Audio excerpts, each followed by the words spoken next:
Sejam bem-vindos. Fique agora com o programa Espiritismo em Nossas Vidas com Wagner Ideale, sempre com temas que estão ligados ao nosso dia a dia.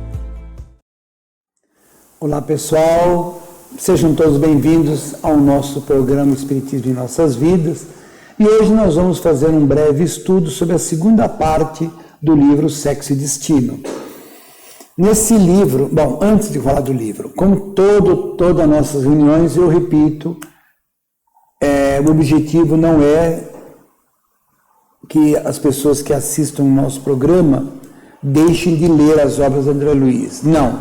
Nosso objetivo aqui é despertar nas pessoas o interesse pelo livro A, B ou C de André Luiz, quem sabe todos, e façam a leitura mais detalhada, com calma, sobre todos os aspectos do livro.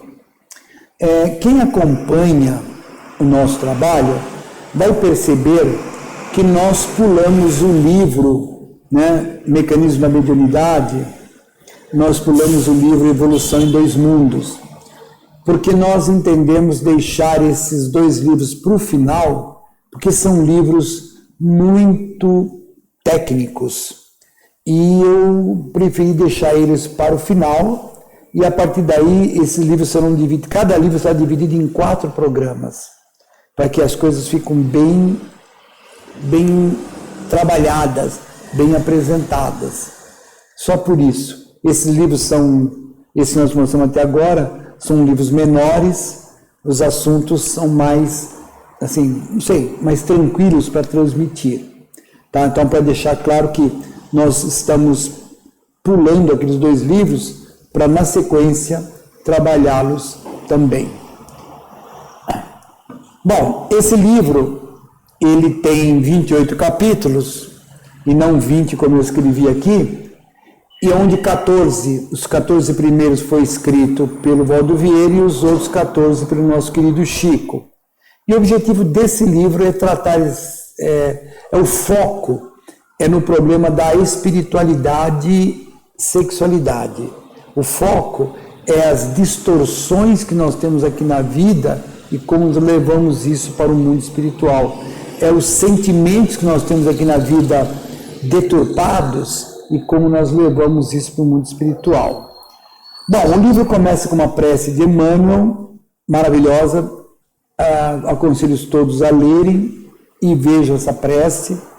A introdução, como aconteceu, falamos no primeiro módulo desse livro aqui, são divididos em 2 módulos, a introdução é feita pelo próprio André Luiz. Legal isso. Primeira parte, psicografia do Valdo Vieira, segunda parte, psicografia do Chico.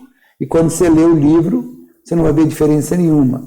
E essas 2 pessoas estão em cidades diferentes, mas naquela época era uma forma muito importante para mostrar o trabalho, a profundidade da mediunidade.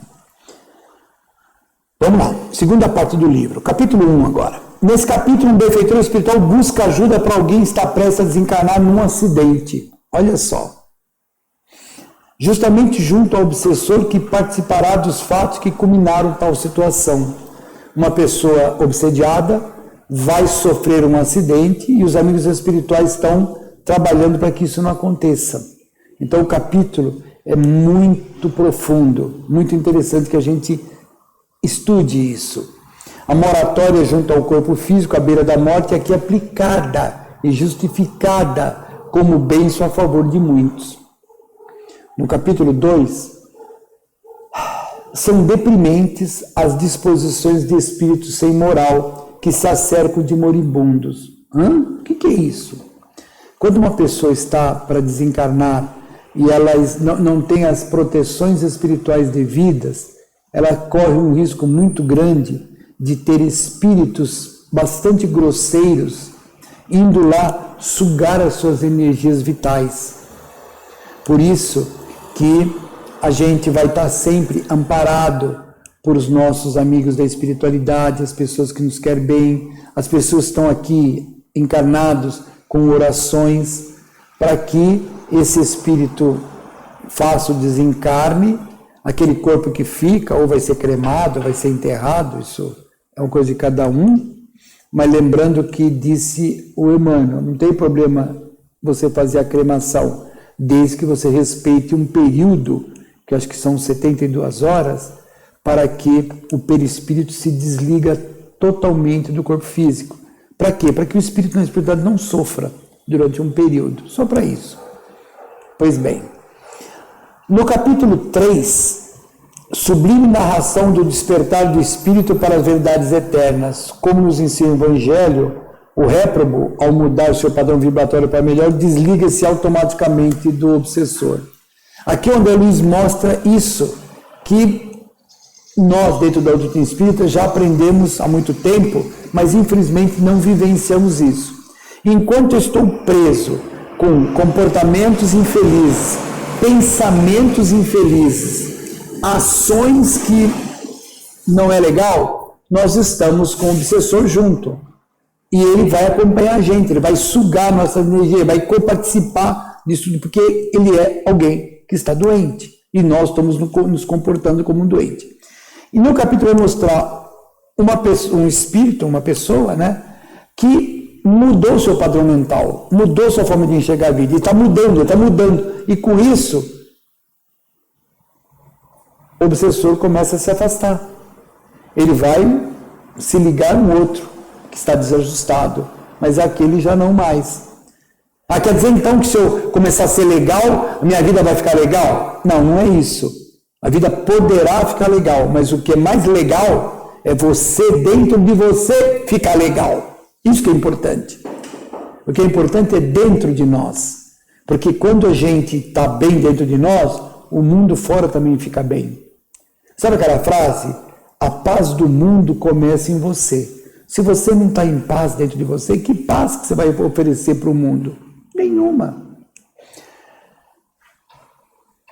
O obsessor alijado logo busca outro porto encarnado onde atraca a sua tirania. No capítulos 4 até 6, trabalha-se nesses 3 capítulos uma profunda análise sobre a autorreforma. O André Luiz vai trabalhar, vai mostrar pessoas que começaram a fazer mudanças profundas em suas vidas, de comportamento, de pensamento, e o quanto isso muda a vida da pessoa.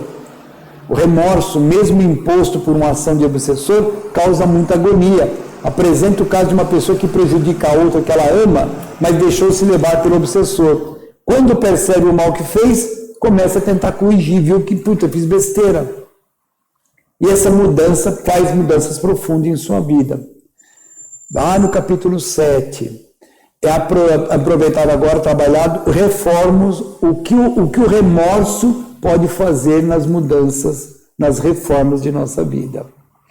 No 8, é apresentado o grande problema dos descaminhos da infidelidade conjugal e suas consequências, que isso acarreta problemas para as pessoas, e isso depois é doloroso, para depois ser corrigido, e vai ser corrigido, aqui nessa vida ou em outra, nos comportamentos atuais, nas mudanças de forma de enxergar a vida, ou na outra. No capítulo 9 a 10, agora entra um negócio interessante. A tarefa de renovação íntima só pode ser bem avaliada pela espiritualidade. O Instituto Almas Gêmeas, sob direção do irmão Félix, destina-se às necessidades de reeducação espiritual. Olha só, na espiritualidade, onde eles mostram um local onde o espírito encarnado, quando está dormindo, se desliga e vai lá assistir palestra de reeducação sexual. Só que na época se matriculavam entre 5 a 6 mil alunos para estudar sobre sexo e amor, sexo e matrimônio, sexo e maternidade, entre outras coisas, ligadas à sexualidade.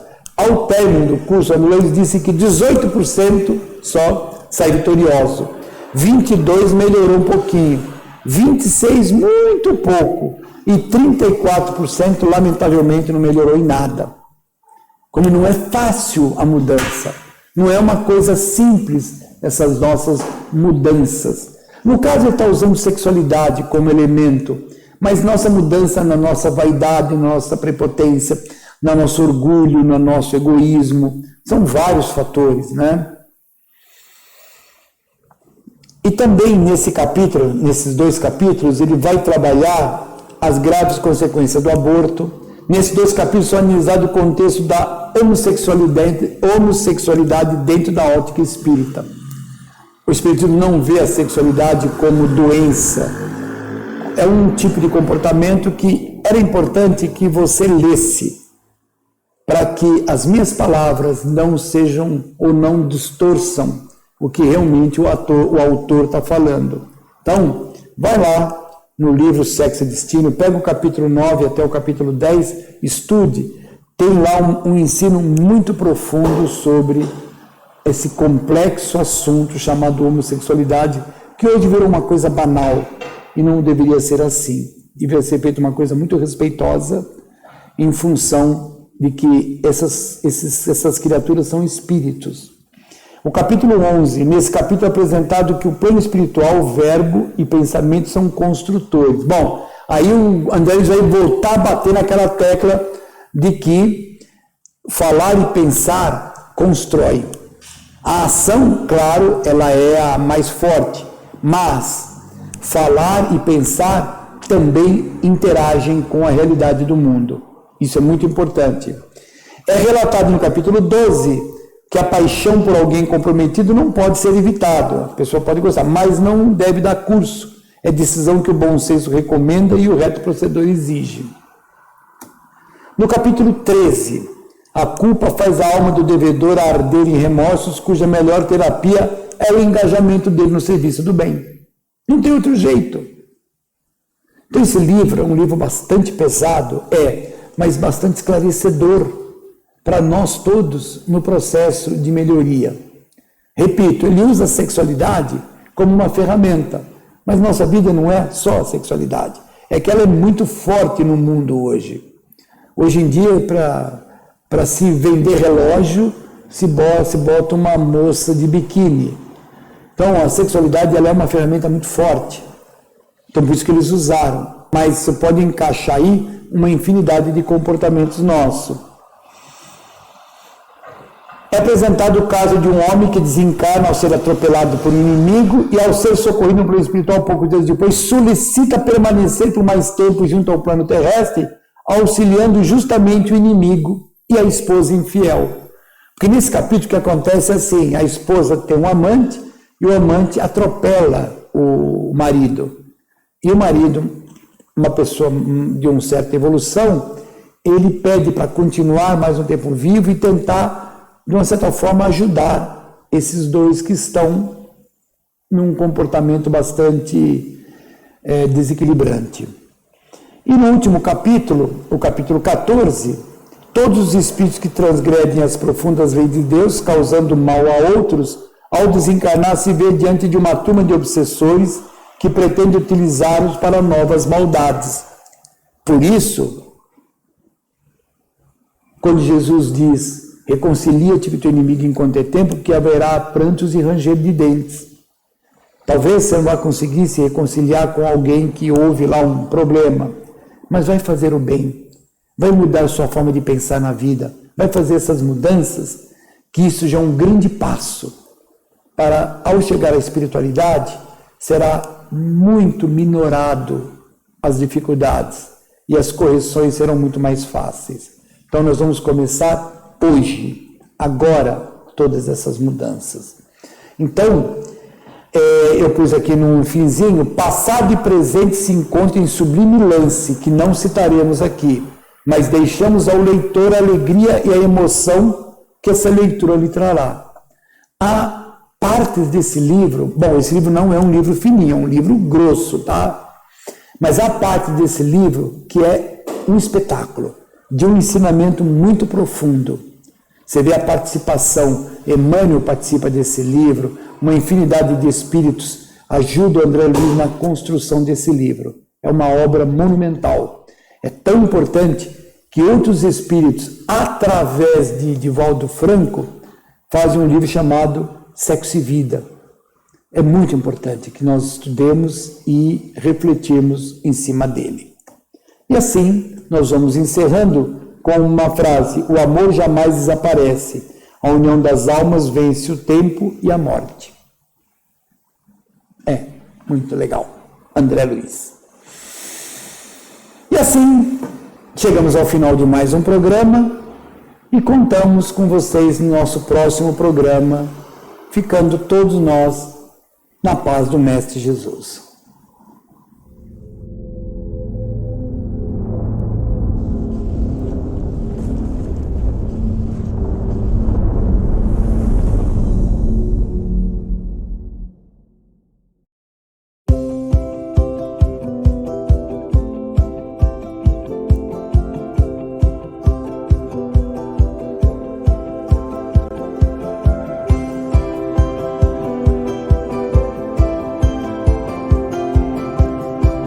Você assistiu o programa Espiritismo em Nossas Vidas, com Wagner Ideale. Rádio e TV Fraternal, sempre em sintonia com você.